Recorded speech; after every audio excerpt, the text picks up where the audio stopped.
Welcome to the Ministry AN podcast, authentic conversations about lament, endurance, and hope. This podcast is a production of the Center for Church Leadership.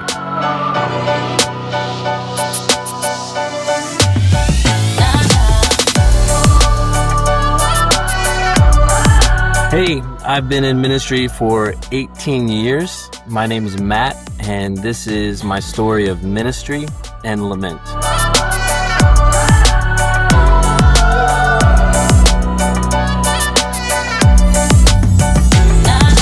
Welcome to the Ministry and Podcast.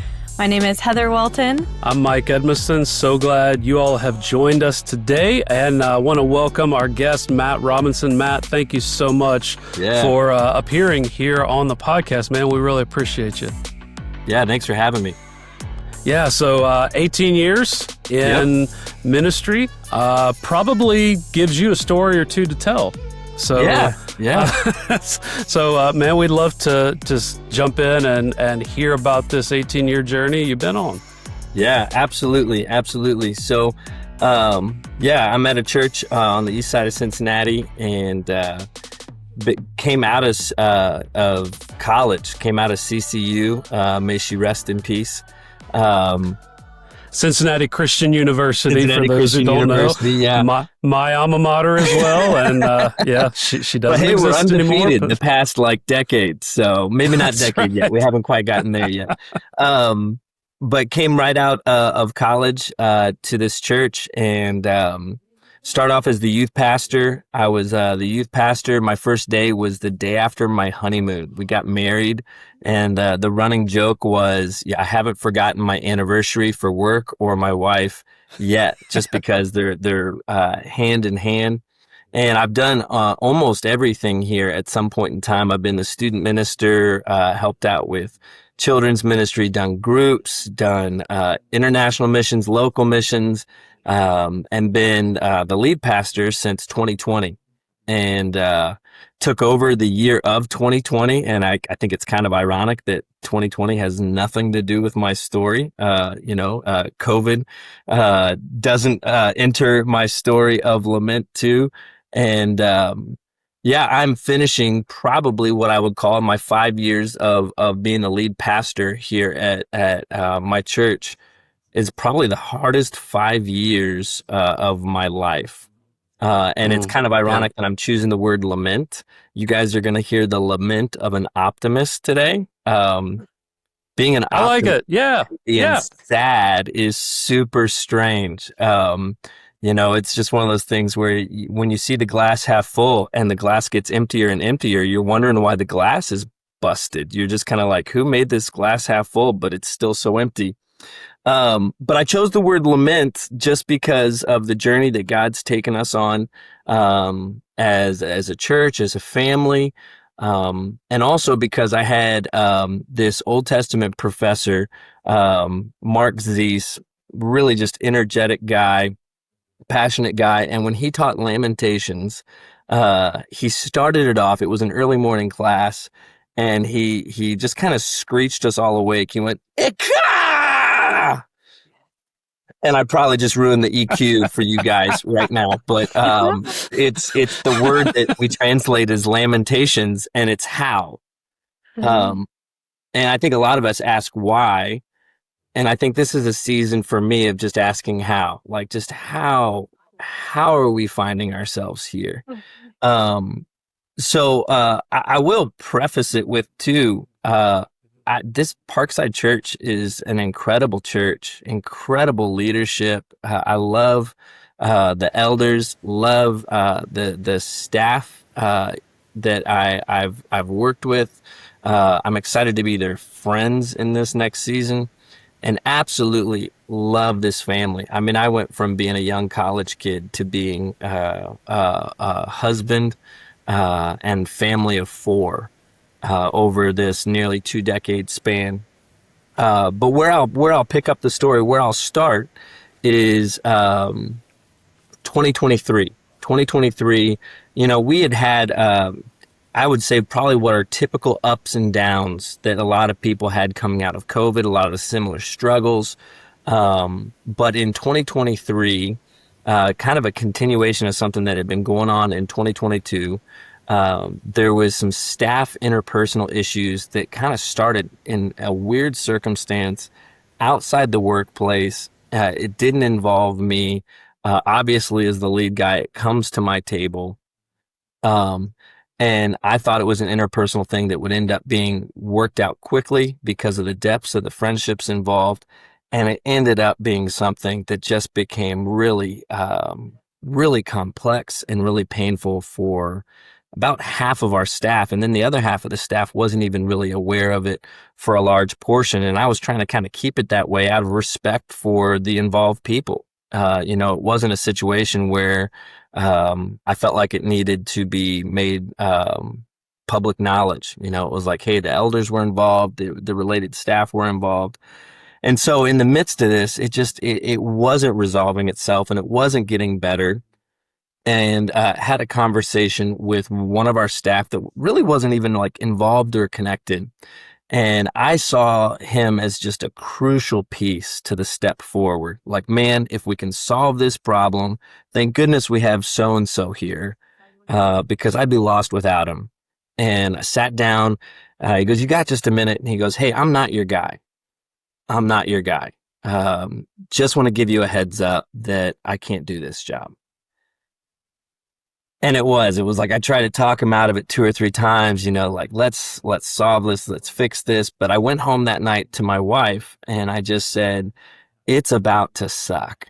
Like, this is just gonna be heavy. And so I did. I've got it still right in the side of this cabinet door right by my desk. Like people in prison put on the wall, like the tally marks. I just put 40 days of fire on a piece of paper with a couple Bible verses and said, I'm going to stick around for 40 days. I can handle 40 days of suck. If I can just endure the fire for 40 days, hopefully it's a refining process. And it did. It was tough. But we got to the end of that 40 days and, it was like, man, I made it 40 days and I was right. It sucked. It was not fun. And so, but I kind of went, you know what? Let's keep up with this. Let's try. You don't want to, like they say, if you're going through hell, don't stop. I was like, let's be movement minded. Let's be forward minded. And like I said, I'm an optimist. So I said, okay. It was in the summer. I was like 40 days to fruit. Like, you've got flowers that should be budding on the vine if you're connected to Christ in the vine, and flowers turn into fruit. And so it was 40 days to fruit.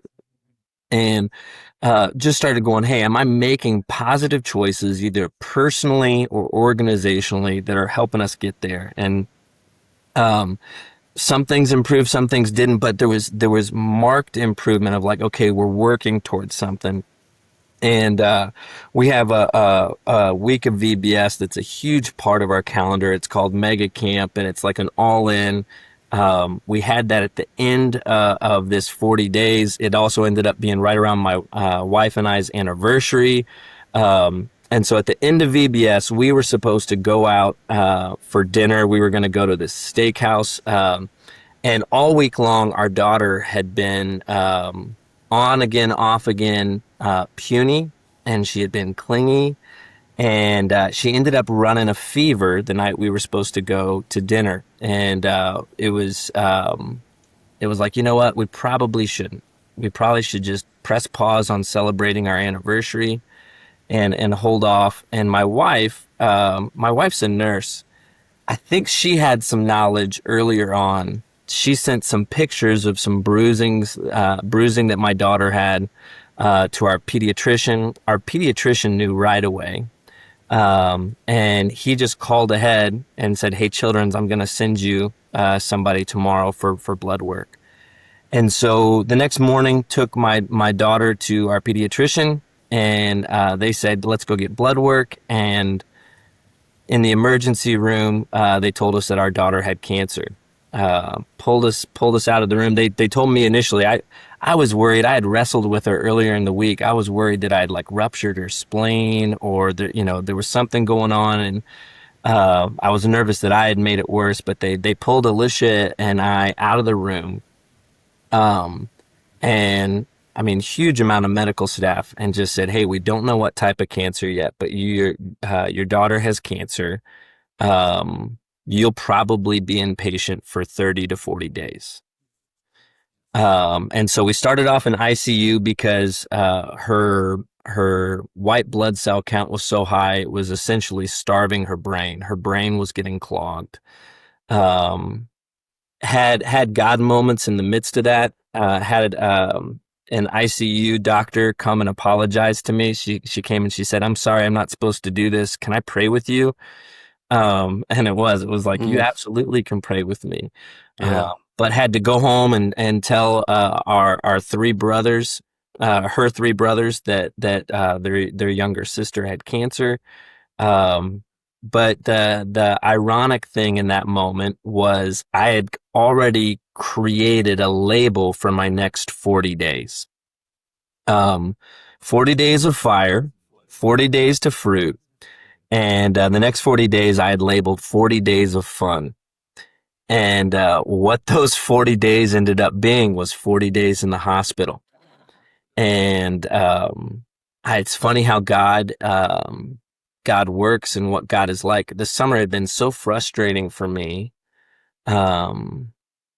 because I was trying to plan the fall. I was trying to be an effective leader. I was trying to create a schedule for the fall.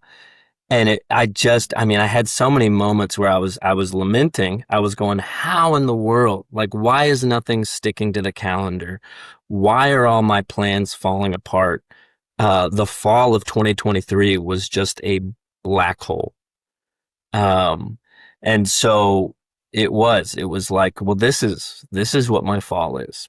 And so, my daughter, here's an optimist moment. If your kid's going to get, pediatric cancer, my kid got the kind of pediatric cancer that you want to get. That sentence doesn't even kind of make sense, but it's got a really good recovery rate. If you can get into remission, after your initial, cycle, it's got good diagnosis. And we got into remission by the end of August. And so a lot of people outside the cancer world think that that's, like, oh, you're done.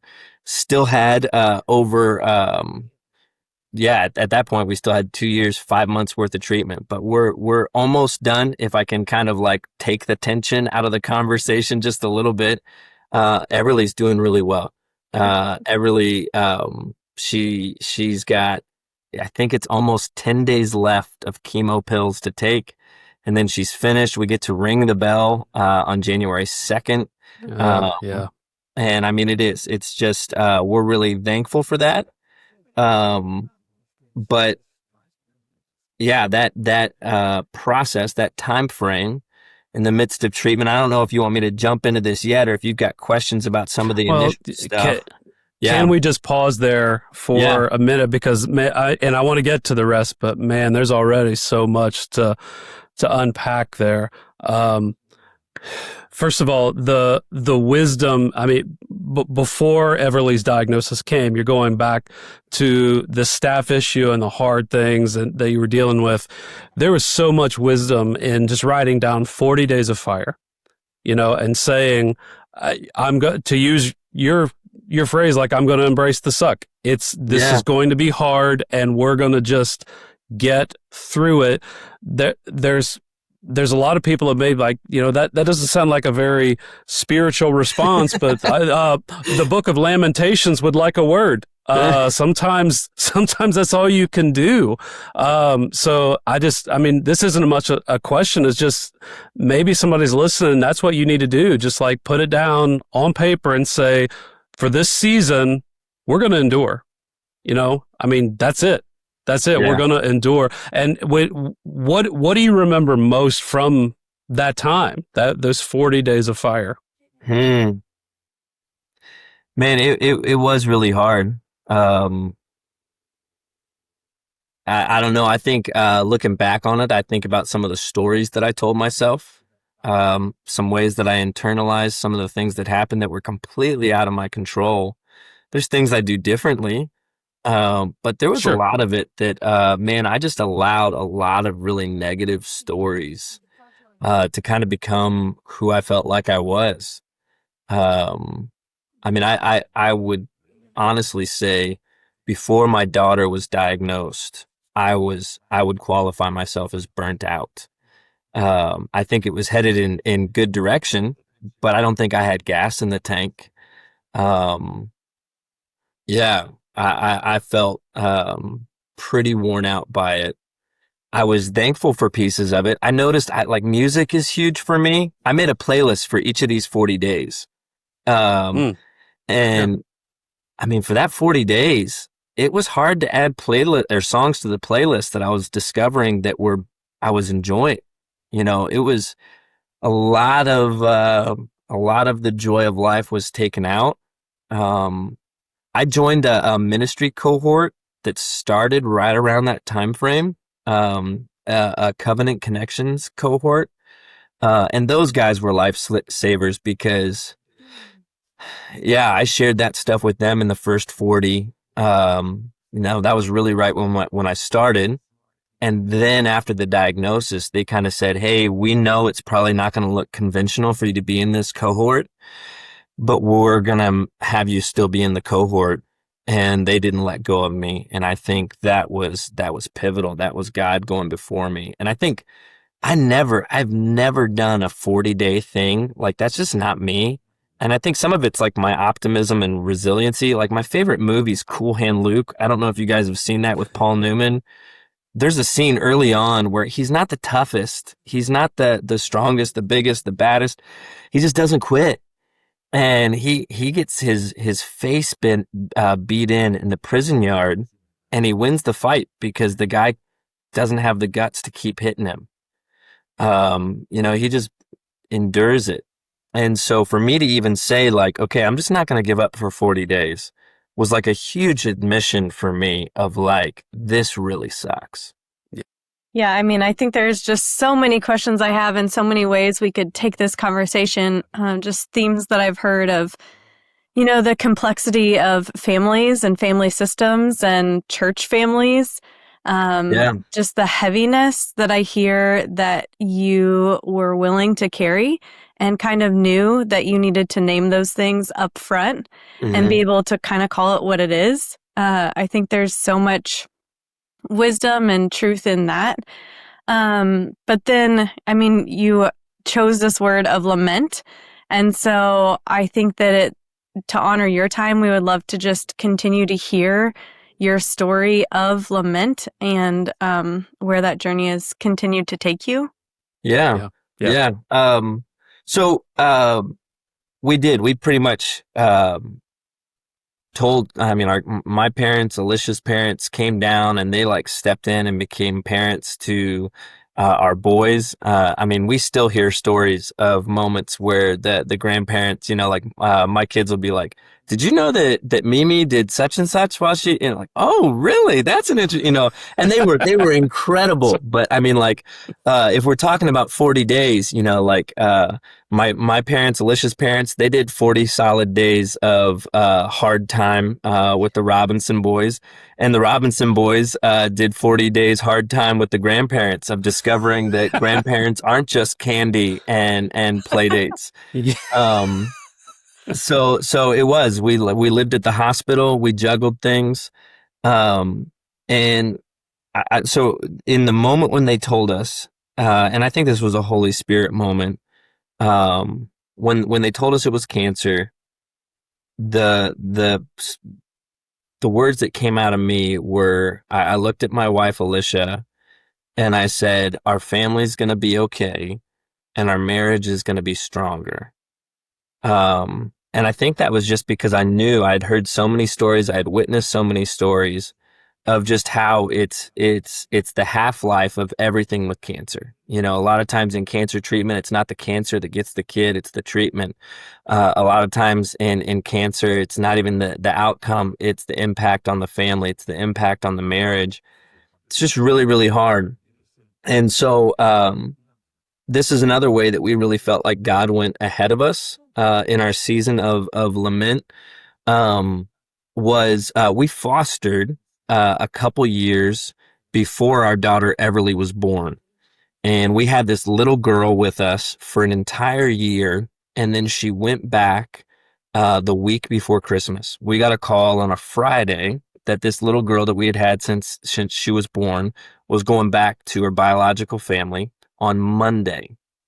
And so we wanted to just fall to pieces, but we decided as a family, we were going to celebrate while she was still with us. And so we did. We celebrated for 3 days. We celebrated Christmas, we celebrated New Year's, and we celebrated her birthday, which was going to be in the beginning of January. And just absolutely blew the doors off the place, threw parties every day, and then bawled our eyes out once she was gone. And so we felt like that season prepared us for what we navigated with Everly. And like, this is going to sound like okay, this is nothing against charismatic, the charismatic church family. Like, they are part of the church picnic, like, love them, but that's not me. Like, I am a pretty boring theological person. And people will tell you that. People will say, Matt, you're boring. But in my journal, about a month after our foster daughter went back, I was really broken. It was probably the brokenest I've ever been before this cancer journey. And in my journal, I wrote down that I had a dream that we were at a McDonald's, and it was after one of my kids' choir concerts. And the way we celebrate is we go get ice cream sundaes. And I was holding a little girl with curly hair. And I told my wife, I looked at her in my dream and I said, "Who's this?" And almost thinking like it was a foster kid, like another foster child. And she said, "She's ours," like incredulous. And in my journal, I wrote down how angry I was with God. Like, what a cruel joke of a dream. And that was almost exactly on my daughter Everly's birthday. She would be born a year later.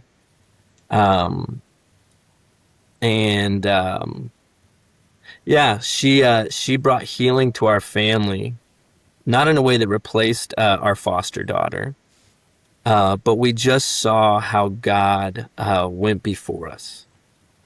And I think that whole experience provided us. We told our boys when our foster daughter went away, we said, "Hey, don't bury your feelings, because if you bury your feelings alive, they're going to come back as zombies and they're going to get you."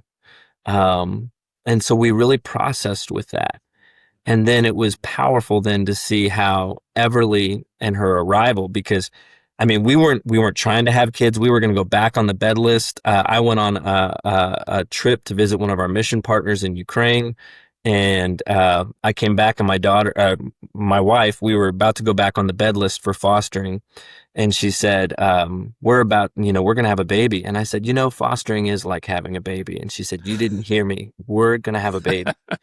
And it was like, "Wait, what are you talking about?" And so Everly she was just a gift to our family and healing for our family. And we definitely held on to that. But I think the thing that we took away as we got this cancer diagnosis, sorry, I rambled with that story. As we got this cancer diagnosis, we just realized that we needed to celebrate every step of the way.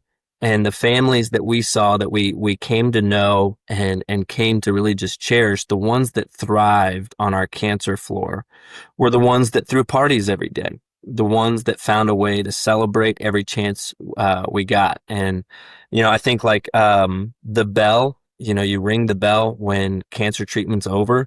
It's like a scary as crap thing for cancer families, for cancer parents, because it almost is like a haunting thing. We're way too destination based as a society, and we totally miss the fact that life is lived in the journey. You might never get the destination you want, and we did. We navigated cancer with a lot of people that didn't get the destinations they wanted, and I've told people that having cancer or having a kid with cancer is like being told that your house is being robbed, and the police tell you, "No, it's still being robbed." And you're like, "Well, what have they taken?" "I don't know yet. We're going to have to wait and find out." And you're like, "Well, do something about it." And you just have to kind of sit in it. And so parents are scared to ring the bell. because they're worried that that is going to mean the cancer comes back. They're scared they're never going to get to ring the bell. And the mantra we just tried to have is we just tried to ring the bell every freaking chance we got. And so we did. There are rules at Children's Hospital because of us. And like props to like Children's Hospital because they endured us and they embraced us. I mean, like we've got people that are like ride or die on the cancer floor at Children's. But I mean, we ran all over the hospital. I had one moment, like the WEB and fireworks. You remember those? I tried to get on the helipad with Everly. I was like, I know you guys got it. Like, get us up there. And they wouldn't. And so some nights Everly would get disconnected from her IVs, based on where her numbers were at. They didn't disconnect her. And I'm like, man, we're like anchored down. Like, what's this going to look like? And I'm not even kidding you guys. I pushed that girl and like I held her with her IV pole and we walked out of the hospital. We got permission to go for a walk in the hospital.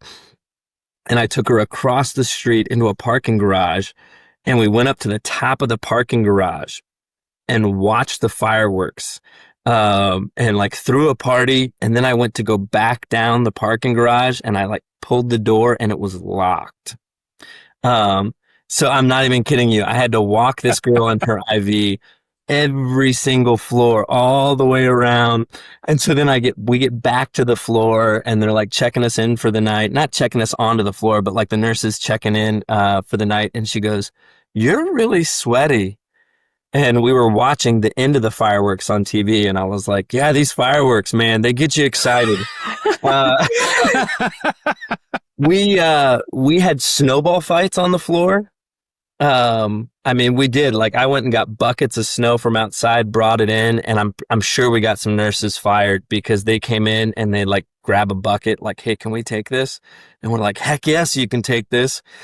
We did. We just found all sorts of ways, and like to praise God in the midst of our lament is so our daughter was 3 at diagnosis. She's 5. She'll be 6 in February. She doesn't really remember all the crap. Like at this moment, she believes her favorite place in the world is Children's Hospital. When she is sick and our protocols are still that we have to take her in, Mom and I will pray with her that we hope we don't have to stay, and she will pray against it. She will pray a hedge of protection against our prayer. She'll go, "Lord, help me have to be sick enough that I have to stay so I can hang out with my favorite people."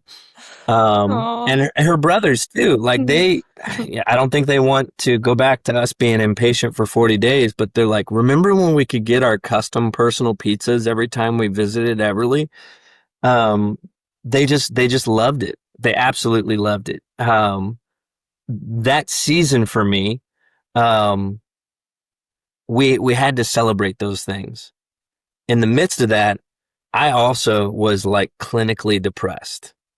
And the super ironic thing is it wasn't over my kid's cancer. And like, this is a moment where I really want to be sure that I clarify, like, I want to make sure you know how much I love my church and how loved I feel by my church and elders, staff, like put them all in there. A really good cancer book that I read was called Between Two Kingdoms by this lady named Suleika Jahoud. She's actually married to the artist, recording artist John Baptiste. You might have heard of him. He's an Emmy award or Grammy. Wrong thing. Grammy award-winning artist. But she went through cancer, and like reading her book, she was just really vulnerable. And she was vulnerable about the fact that she hurt a lot of people. A lot of the people in her inner circle that were in it with her and fighting for her, she hurt. And I think there's a part of this where I recognized that I was a hurt person hurting people. If you followed up and kind of went, "How did you hurt people?" I'd go, "Man, I don't know. I'm sure I did though." I was depressed over my job. I was depressed over not being able to be the lead pastor. I came back at one point about a month in and really just wanted to champion the staff however I could. And I think they cared about me. I think they loved me really deeply. But that went poorly. I mean, it was something where I felt like I was coming in going, hey, I can preach on Sundays, and I just want to champion the things that you guys care about most. Let me know what you want me to bang on the drum the loudest about. And I don't think they understood what I was trying to communicate. I think they understood what I was trying to communicate. I think they understood what I was trying to communicate. I think they understood what I was trying to communicate. This episode is sponsored by Central Bible University, continuing the legacy of Central Christian College of the Bible, St. Louis Christian College, and Cincinnati Christian University. Educational options include a residential campus experience in Moberly, Missouri, extension sites in St. Louis and Cincinnati, and a variety of online options and partner churches. Your ministry education is more customizable now than ever. Learn from those who know how to navigate the information overload about the Bible. Study with ministry veterans familiar with kingdom work while building a network of supportive fellow believers. CBU helps you grow in biblical truth through in-person and extension education opportunities. Visit centralbible.edu to discover how you can access and earn your degree. Central Bible University, faithful on purpose. I think they understood what I was trying to communicate. And it was really disorienting for me. And I remember a moment in 2024 where I was running all over the place trying to get everywhere I needed to be. And I called to make an appointment to see. I had actually talked to a counselor buddy of mine going, hey bro, I think I'm depressed. And why do you think you're depressed? Nothing's fun anymore. Like, the stuff that was enjoyable is just not enjoyable. Like, I feel trapped. I feel like I'm in a box. I feel like I can't be me. And he goes, yeah, that's depression. Talk to your doctor. And I was like, thanks, bro. But I called the hotline, not the hotline. I called my pediatrician, my primary care doctor. And it was a questionnaire. Like, at the end of making an appointment, it was like, do you suffer from depression? And I was like, well, I guess I got to answer this honestly now. So I start pressing buttons while I'm driving somewhere. And at the end of it, they were like, you need to see a healthcare person immediately. And I was like, I don't have time for this. And I hung up. I was like, I'm going to have to deal with this later. But I did. I started taking medication in the spring of 2024. I told the elders in a meeting, hey, I just want to let you know your lead pastor's taking antidepressants. And man, they were incredible in that moment. One of the elders was like, why is that any of our business? And I was just, they loved on me really well. And around that same time, I had started to apply for a Lilly grant for a sabbatical before Everly's diagnosis. And so we put a pause on that. Somebody was joking with me at one point, and they were like, man, this all kind of has become a sabbatical for you. And like Chevy Chase in Christmas Vacation, like, I couldn't be more surprised if I woke up with my head sewn to the it was like, like I'm living in the fifth circle of hell. It was just like, oh, okay. But in 2024, I put the sabbatical team back together of applying for this grant. And we applied for it at the start of 25 for a sabbatical. What would be, we'd find out about it in the fall of 25. But doing that and the questionnaires and everything really uncovered for Alicia and I, the whole focus of that sabbatical process is, what makes your heart sing? And I had some discovery moments of, man, it's not the administrative leadership part of church ministry. And I thought, man, how can I go on a sabbatical and come back and tell the church I don't think I'm their guy? If that's what the process reveals. And so I did. I worked really hard in 24 and on 25 on my own mental health. And mental health. I mean, like as an optimistic person, as an optimistic extrovert, depression isn't what I thought it would be. I mean, I really thought it would be like questioning life. And like I wasn't suicidal at all. But did I want to press pause on existing? I did. Yeah. And I would tell my wife that. I love so many things about life, but I really wish that I could press pause and enter a place where I just don't have to exist. And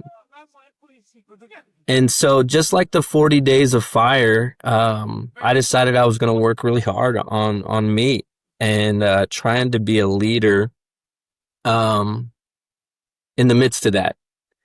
And I'm proud of the work that I did. I mean, really proud of my wife and my kids, because my kids and my wife saw it before I did. And that's probably optimistic Matt, where it's like, well, there's still some grays and blacks on my canvas, like my canvas isn't all black. But I think that sabbatical application made me look it more squarely in the eyes, that as a leader trying to lead a team and help the team be successful, I was EQing myself emotionally and skill-wise to adapt to my team. And I love my team, but giftings-wise and personality-wise, I think I'm very different than my team here. And they're exceptional. They're an exceptional team. But they are starkly different than me. And man, the things that get my motor going, that awaken my heart, frustrate my team. My team does a lot of things really great, and I'm not saying I do a lot of things really great, but the things I think I do the best, I was experiencing in other areas of my life. On the cancer floor, every morning when I'd get coffee, I'd just pray, Lord, send me. And it showed up all over the place.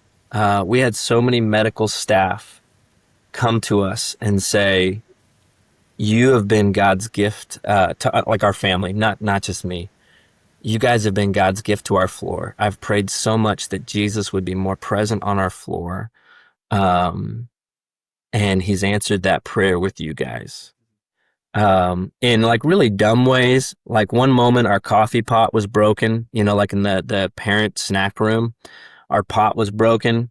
And like somebody had just taken it. The pot was gone. So I went to the front desk while all the doctors were rounding. And I said, hey, who do I talk to if somebody took our pot? And all the doctors like looked at me. And I was like, coffee pot. Our coffee pot is gone. But I mean, like every morning during doctors' rounds, I would ask the doctors and, hey, thanks for all you're doing. And I would be able to look at the other rooms and know when somebody was saying goodbye to a kid, and see the mileage on those doctors' faces, those nurses' faces, and be able to pray with them in the midst of rounds. And I know they all weren't believers, but I think they embraced it. And I think they enjoyed their time with us, with Alicia, Everly, and I, bringing them joy. And we'd ask dumb questions like, what's your favorite animal, and make them all answer. And I mean, it was ministry for my soul too, to impact families in a positive way. When I felt like I was broke as a pastor, I still felt whole as a follower of Jesus. We had one moment where you go in and out, like fever protocol. When my daughter had a port in, she doesn't have a port. She actually just turned her port that they removed into a Christmas ornament. It's hanging on our tree. It's like epically cool, But when you have a port in and you run a fever, it means that something could be sepsis in your body. Your body could be attacking itself. So you have to treat fevers really seriously. So we had moments where we'd get a fever and we'd have to go inpatient. And so, people have their doomsday go bags. We had our hospital go bags where it would just be like, oh, Everly's got a fever, coin toss, who's going to take her? All right, Matt, you're going. Let's go ahead and go. And they put us in this huge room one time, massive room. We were like, I mean, we were teasing everybody else on the floor, all our cancer family, our buddies. We were like, hey, our room has 2 windows. You know, we've got 3 couches in our room. You know, like, did you know this room comes with a hot tub? And I realized accidentally, I walked past a doctor's conversation in the hall that's the room that people go into to say goodbye. And I recognized that there was another family on the floor that was about to say goodbye to their teenage daughter. And we were going to have to switch rooms with them. And the doctors were kind of talking like, you know, man, we don't want to do this to Everly's family, but we need them to switch. And I said, hey, say less.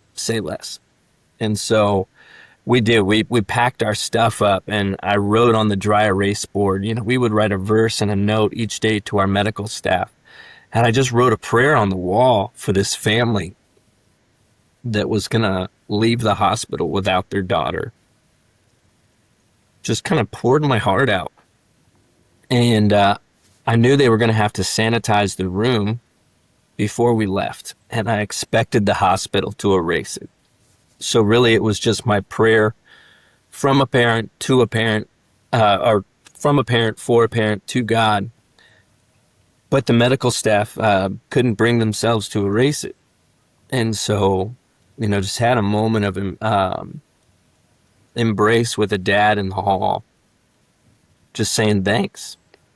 Those moments were incredibly meaningful. But I would come back to a church staff doing really good things, come back to a church doing really good things. And I'd be in meetings, and I just find myself going, somebody should care about this. But it's not me. I can't bring myself to care about this. They say when you look into the void kind of looks back at you. And it was like an BC AD moment for us.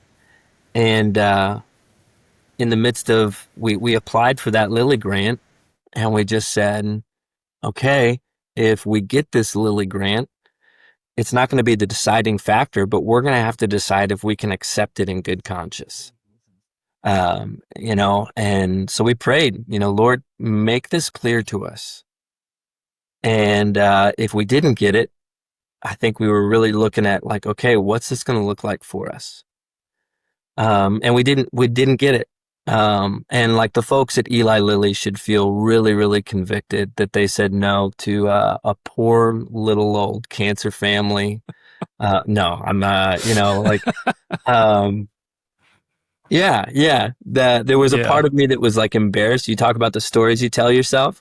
You feel like you're a shoo-in with cancer, you know, like if you apply for anything, you're like, we've got cancer, so we got that going for us. And you do kind of have to have like that dark sense of humor, just to kind of navigate things. One time, another rabbit trail.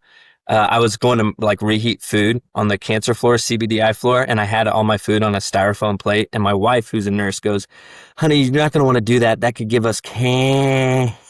And I was like, we got it, you know, like what could be worse? I get it too.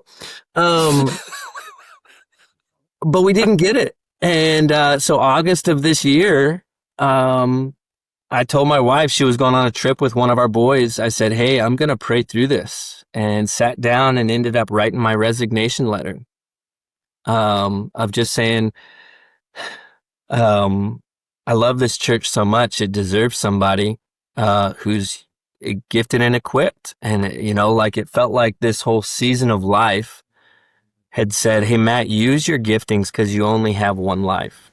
You know, just use what God gave you and use it the best ways you know how. And it didn't feel like, it felt like where I was at to be the leader, the administrator that my team needed, that our church needed, that they needed somebody with different giftings.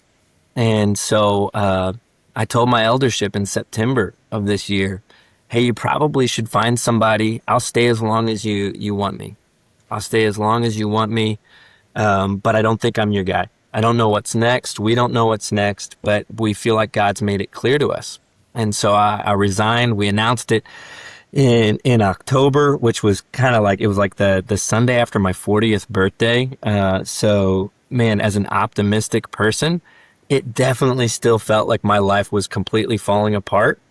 But at the same time, in the midst of our lament, I felt incredibly good as a follower of Jesus, incredibly broken as a pastor.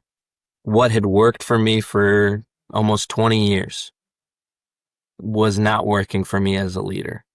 I could do stuff with people, and it was, I'm like Holy Spirit goosebumps. And I'd be in meetings, and it would just be like, I don't think I could screw this up anymore. And we've got somebody at our church right now, a guy. He's half Yemeni, half Somali. Dude shouldn't be in the U.S. Period. He got his visa to come to the U.S. A couple weeks after current administration said nobody from these countries can come to the U.S. And he was from two of them. I met him on a trip to visit partners of ours in Djibouti, and he had gotten baptized at night. When he joined my guys' small group, when he got to Parkside, he and his wife and his daughter, it was one of the largest groups of Christians he had ever been around. I mean, like he got to Parkside almost identical time that I had resigned. And so it was like, brother, I have waited all this time to be at your church. And I was like, I'm going to let you finish. Let me go say something on stage. Hi guys, my name is Matt Robinson, and I'd like to let you know that my time as lead pastor is drawing to a close. And it was, I got to take him to ICOM though. And that was immensely powerful. He's worshiping with people, believers from all over the globe. And I felt so whole as his brother in Christ. And at the same time, there was this recognition, I'm probably not at ICOM next year. I'm definitely not the lead pastor next year. And I mean, that's the world of brokenness. That's the lament that we're kind of currently in, of knowing that God is bringing new things to life in us, and knowing that we're also burying a season of life. This is where the situation's kind of unique. The elders, man, I love my elders. Great guys.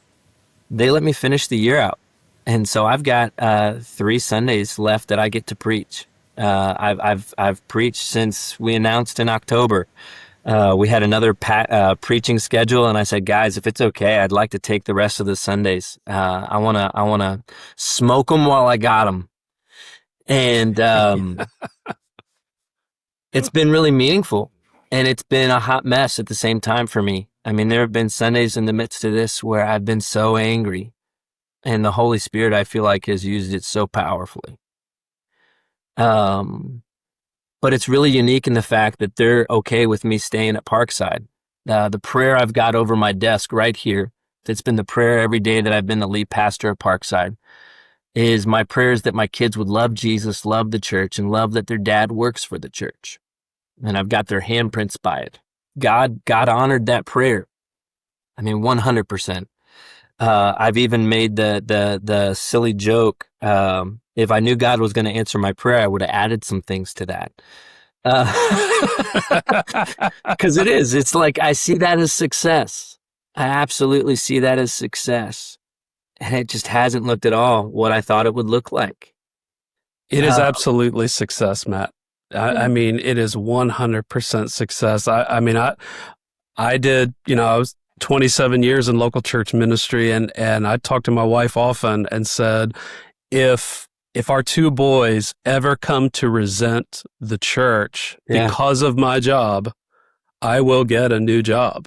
I mean, it's just that clear. But we were blessed to be in a church where that was never ever an issue. And they're both adults now, and I've talked to them about it. And, it's the people of our church were so good to them. And so, yeah, I mean, I applaud you for that because it really is success. Yeah.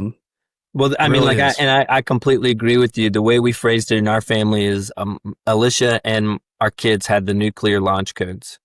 At any point, they could press the red button and I'd be out, they knew that it would have to take time and that there was this process to it. But if they ever wanted me out, they were my first ministry. And in talking with them about the decision, their first question was, do we have to change churches? Yeah. And I said, not if, and if the elders ask us to, I will. But if they don't ask us to, I won't. And so next chapter, I'm teaching kindergarten through second grade in children's ministry starting in January. And we're going to have the best time on the planet. And God's going to change the world through that little classroom. And I've honestly got to step my game up because adults will pretend like you're funny and say that a message is good. Ain't no kindergartner gonna entertain you. If you're crap that morning, be gone. So, and I'm excited about that. And I don't know a lot of situations that would allow that. And I think that's just a moment of the presence of God in the midst of our lament. So I've been trying to finish well. I've been trying not to look ahead, not trying to find a job really fast, trying to take care of things. And the church has done really nice things to take care of us to make sure that we're not in that circumstance. But trying to champion, we've got an interim who's going to start January 1st, and I got to meet him some in November. And I'm just ready to champion him. I think I'm in a season where I don't care if I'm David or Jonathan in the story. I just want to champion what God is up to and want to find ways to do that. And I mean, I prayed for years, guys, that God would just give me a front seat to what he's doing. I never expected it to look like this. I asked the elders. So when I took over as lead pastor, we had $1.5 million in mortgage debt. And it was from all the way back in a building campaign, great building that we have. In 2004, it was finished. And we still had $1.5 million in debt when I took over as lead guy. And it was killing our creativity. It was killing our passion. It was killing our vision. And that's a lot of my heart. Man, you got to dream, got to shoot your shot. If you can't dream, what do you got? And so I really wanted us to tackle that. And I mean, I prayed and prayed and prayed and tried to bang that drum, and it just didn't click for a lot of reasons. It clicked in ways, but not necessarily in the way that I wanted it to. People didn't take hold of this vision and all of a sudden start running with it. And all of a sudden I'm like, man, this is incredible. Well, I asked the elders if this last month, I finally got to the point where I was just like, I've got to say it. I just want to finish. I want to finish my time and be done with this debt. It was at $150,000 left, which that's a cool thing too. I'm giving myself a hard time. God took care of $1 million, $1 million and change in debt in a short period of time. Praise God for that. But I said, hey, elders, are you okay with one of my primary focuses besides preaching, just trying to knock this $150,000 in debt out? And they said, yeah, that'd be incredible. And so I did. I kind of just cast this vision to the church of just going, hey, whoever's the next lead pastor at this church, whoever's the next interim at this church, they deserve a blank slate. The kids, I'm gonna go serve in kindergarten through second grade. Those kids deserve a debt-free church. This staff deserves to be able to do what with their ministry budget, what they feel like God's leading them to do. I said, let's just kill this thing. Let's kill this mortgage and be done with it. And I went to 25 people and asked them to just give us an initial pledge, like a matching pledge. And I was hoping to come up with $50K. I just thought man, if we can get $50K, that'll be a third of it, and maybe that'll snowball. And in 7 days, they had pledged over $100,000. Wow. And I was getting ready to go on stage and tell people that we were close to the amount of 150,000 pledged. And a guy pulled me over. And like, honestly, I was in a bad place that morning. I was excited about my message, but I had let a lot of people steal my joy that week. It was a really hard ministry week for me. And he pulls me over. This was like last week, guys. And he goes, "Hey, how much would I have to give to match all that's been pledged on the matching gifts?" And I kind of was like, I'm a pastor, so I'm not good with numbers. And I've tried to kind of stay distanced from some of these numbers. So I'm not going to be able to give you. And he goes, will $108,000 do it? I went, yes. And he goes, well, I have two gifts I want to give. They're both for the same amount. And the first one will be for $108,000. So a guy just gave the church $216,000. Wow. I mean, we're looking at $350,000. Parkside's not just going to start the next year with a clean slate. They're going to start it with money to be able to take care of like facility needs. But that's a humbling thing. It's a humbling thing because I told my kids the other day at lunch, I said, it's a little strange. It's a little disorienting to say, Lord, I've given this up because I felt like you called me to give it up. And now I'm seeing my prayers be answered. And it's hard. It's hard. And I think that's why I chose the word lament. One of our elders, Brent Fudge, great guy. He and his wife, Anna, work at a retreat center for pastors called The Springs in Indiana. And when I announced that I was resigning, the next day in my office, I got 3 poster boards and I mapped out the next 6 months. I just, here's October, November, here's December, January, here's February, March. And I did that almost like the 40 days. I just want to see in front of me the resource I've been given, the opportunity I've been given.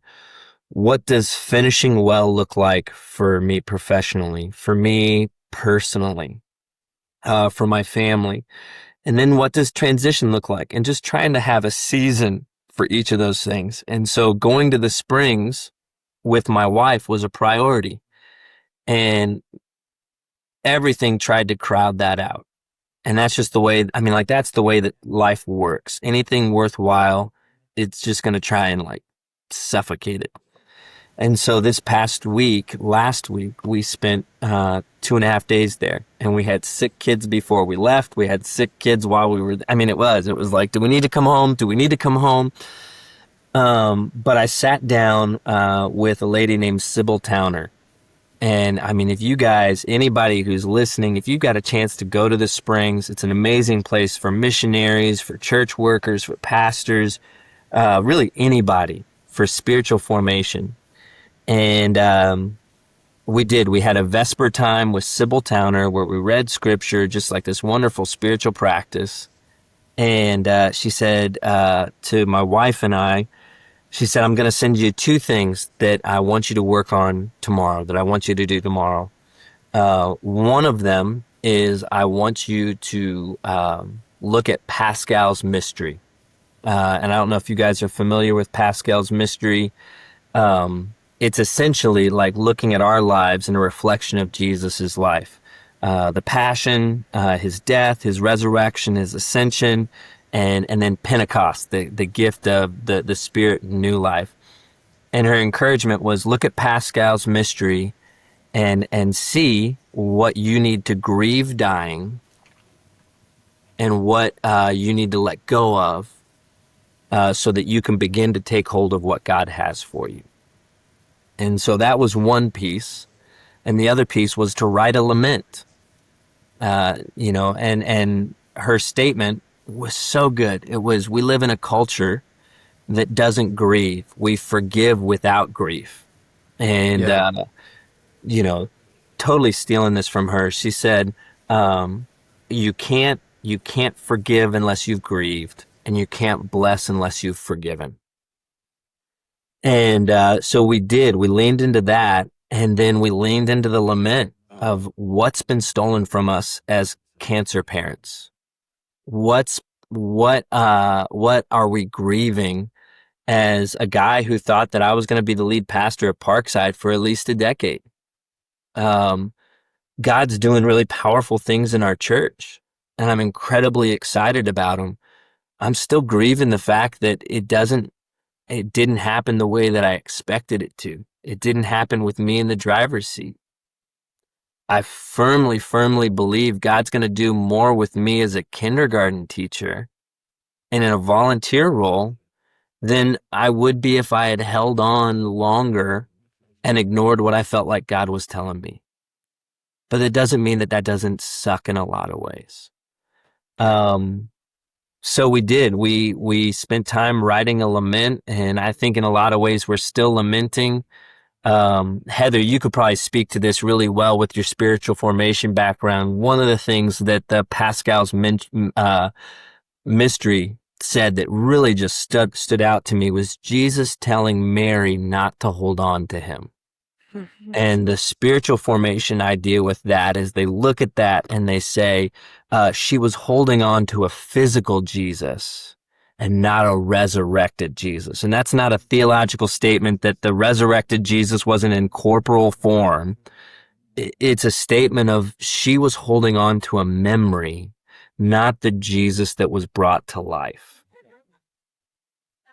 And I think that's the thing that I've just tried to embrace, the lament, the grief, the uncomfortable season of going, I'm letting go to the Jesus that I've had, and I want to take hold of the Jesus that he has for me next, the Spirit that he has for me next.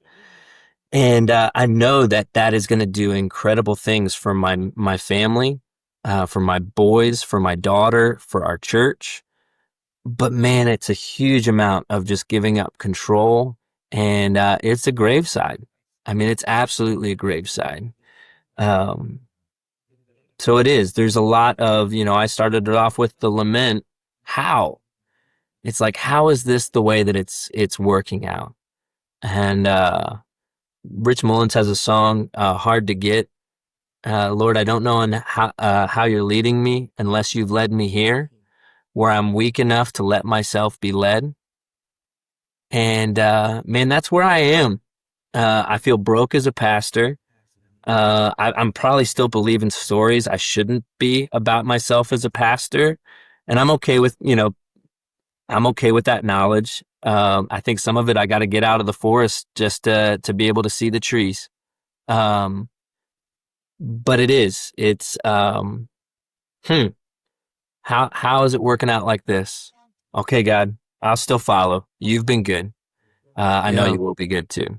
And it's, you have just highlighted what just drives me crazy of, this brand of faith that we just want to buy into. Like, if you turn on Christian radio or something like that, it's all bubblegum pop. Everything's awesome. Everything's great, all the time. It's like, there's no room for lament in this entire faith system, but 1/3 of the Psalms are Psalms of lament. Ooh, I mean, that's a big deal. That's a really big deal. And we are just so conditioned to want everything to tie up in a nice, neat, tidy little bow. And that's not it. That's not it. And I mean, I just appreciate you highlighting, like, this is as messy as it gets. This is nowhere close to where I thought it was going to go. And yet I'm just going to sit in it. Yeah. I'm not going to rush through it. I'm just going to sit in it. And Heather, spiritual formation, we're in your wheelhouse. So I don't want to try to steal your thunder. Yeah, I'm ready to take some notes, Heather. Knowing your background, I'm like, I hope she has some bombs to drop on me. Yeah, we'll talk after class. Yeah, but I mean, honestly though, Matt, like, your story and your willingness to share it is just, it's not pretty, but it is a beautiful testimony, just to, living in that in between, in that tension, in the, the things that we long for and the hope that we have. Yeah. But we're not there yet. And so just being able to hold on to those truths of, grieving, but also celebrating, and being able to say, this really sucks. And yet the Lord is good.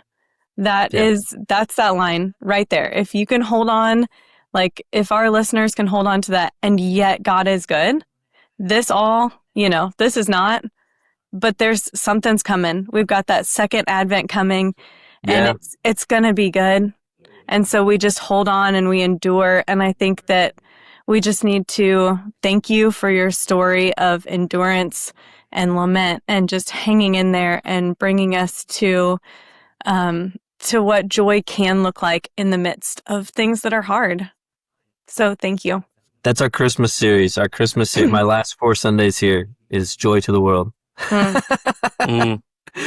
Yeah. And it's been, I think it's it's like those moments where you kind of go, yep, good job, God. Well done. Well, and Matt, your whole story, it to me is just an illustration of the witness that we're supposed to be to our world. Throwing a party on a cancer floor, infusing joy in dark places.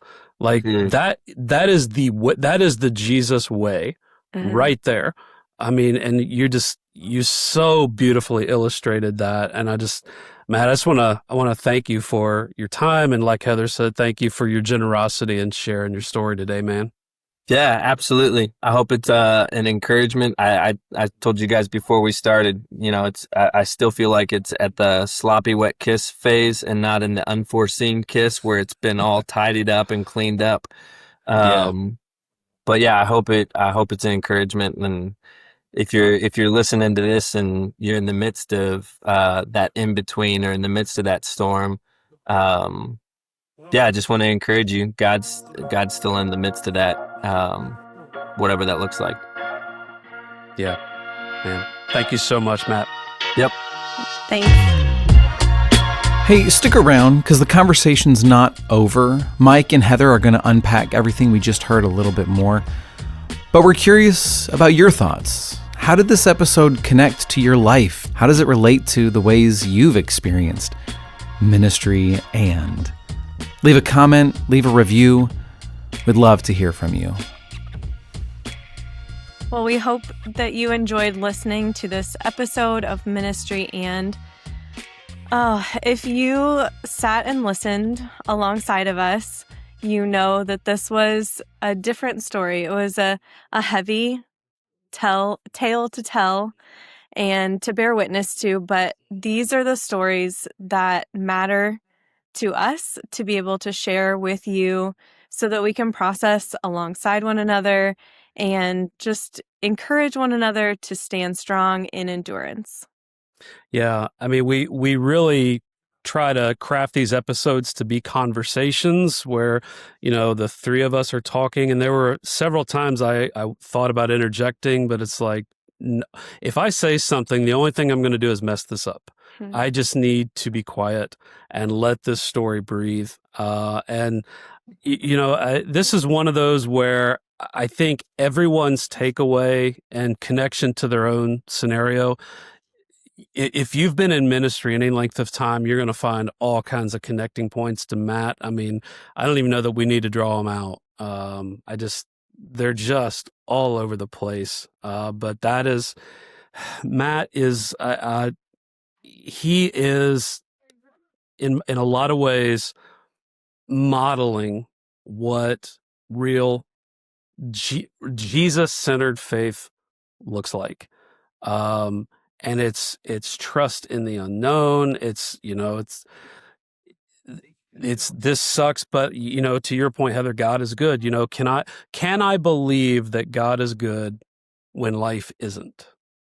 That's the challenge that everyone in our churches are facing. That's the challenge every one of us who are leading in the church is facing.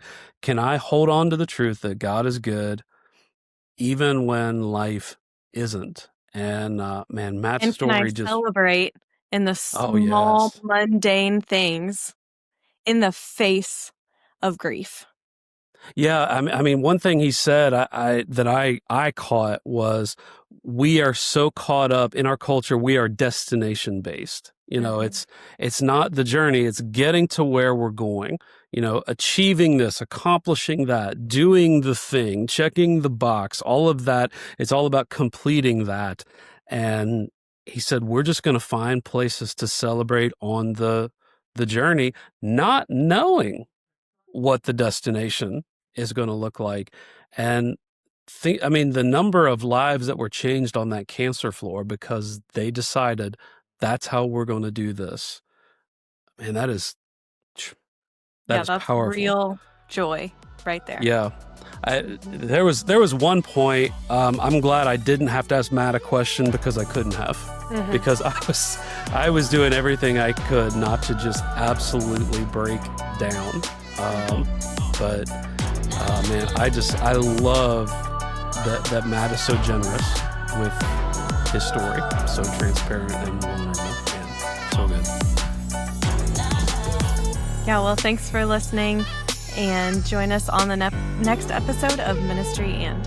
And guys, if this story is connected with you and you want to comment, we'd love to hear from you. You can email us. We'd love for you to share this story, on your social media feeds. If you know somebody that this would be a help to, man, send them this episode.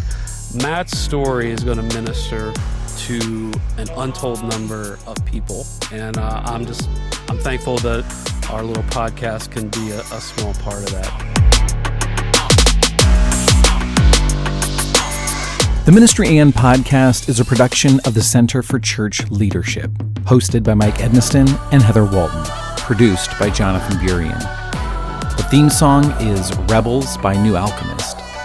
For more content, you can find us wherever podcasts are found and on YouTube at Ministry And Podcast. That's Ministry AND Podcast.